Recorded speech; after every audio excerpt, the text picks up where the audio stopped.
नमस्कार दोस्तों, स्वागत है आप सभी का हमारे यूट्यूब चैनल में। तो दोस्तों, इस साल होली 24 मार्च 2024 को मनाई जाने वाली है। होली भारत के सबसे पुराने पर्वों में से एक है।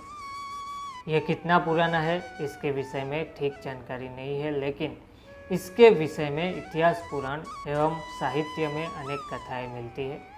इस कथाओं पर आधारित साहित्य और फिल्मों में अनेक दृष्टिकोणों से बहुत कुछ कहने के प्रयत्न किए गए हैं, लेकिन हर कथा में एक समानता है कि असत्य पर सत्य की विजय और दुराचार पर सदाचार की विजय, और विजय को ही उत्सव मनाने की बात कही गई है।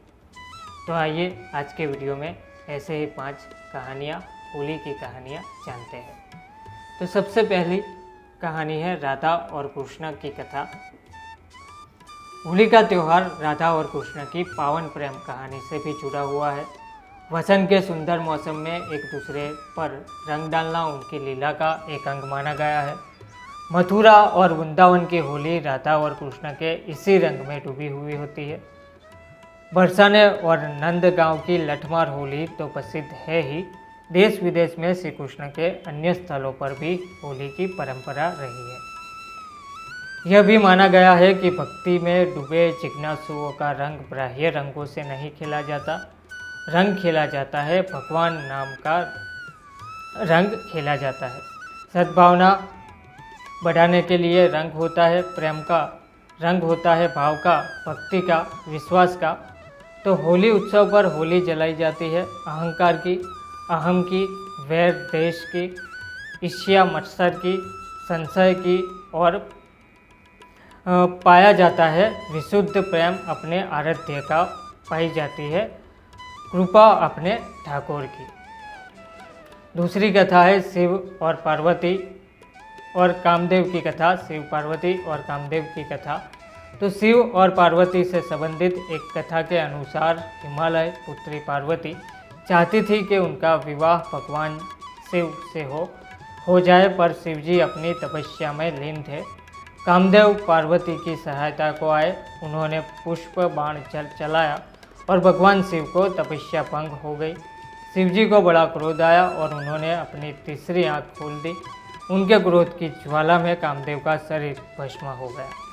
फिर शिवजी ने पार्वती को देखा। पार्वती की आराधना सफल हुई और शिवजी ने उन्हें अपनी पत्नी के रूप में स्वीकार कर लिया। इस कथा के आधार पर होली की आग में वासनात्मक आकर्षण को प्रतीक रूप से जलाकर सच्चे प्रेम की विजय का उत्सव मनाया जाता है।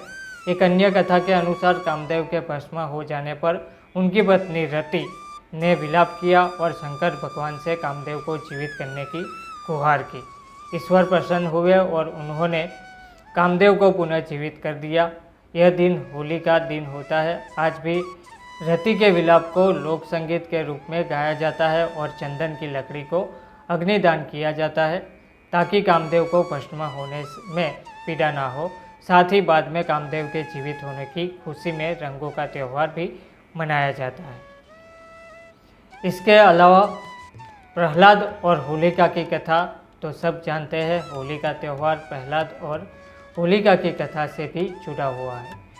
विष्णु पुराण की एक कथा के अनुसार प्रहलाद के पिता असुर राज हिरण्यकश्यप ने तपस्या कर देवताओं से यह वरदान प्राप्त कर लिया कि वह न तो पृथ्वी पर मरेगा, न आकाश में, न दिन में मरेगा, न रात में, न घर में मरेगा, न बाहर, न अस्त्र से मरेगा, न शस्त्र से, न मानव से मरेगा, न पशु से। इस वरदान को प्राप्त करने के बाद वह स्वयं को अमर समझकर नास्तिक और निरंकुश हो गया।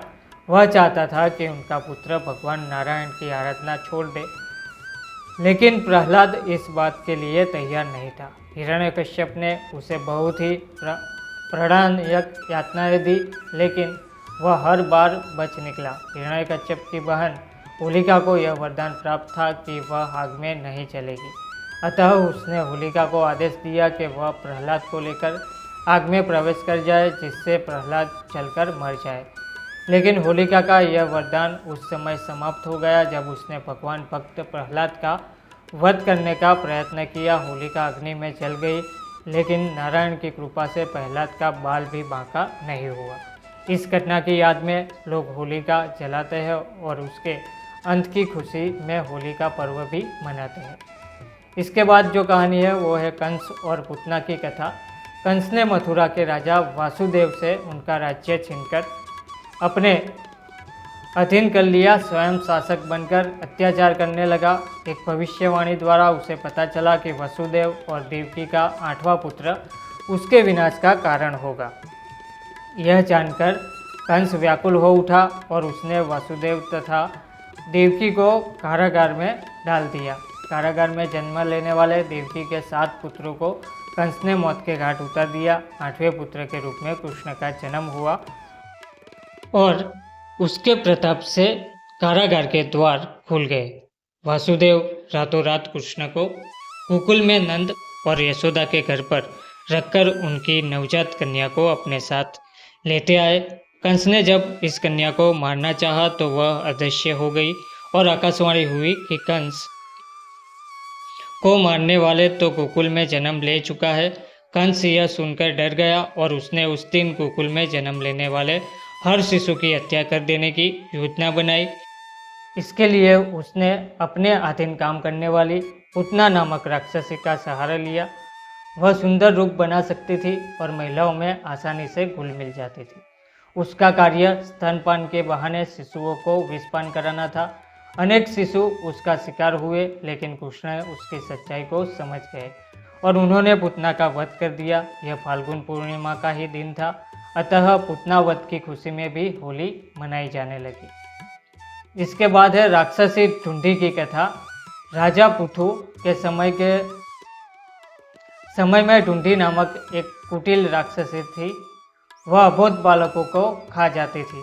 अनेक प्रकार के जप तप से उसने बहुत से देवताओं को प्रसन्न करके उसने वरदान प्राप्त कर लिया था कि उसे कोई भी देवता मानव अस्त्र या शस्त्र से नहीं मार सकेगा, न ही उस पर सर्दी गर्मी और वर्षा का कोई असर होगा।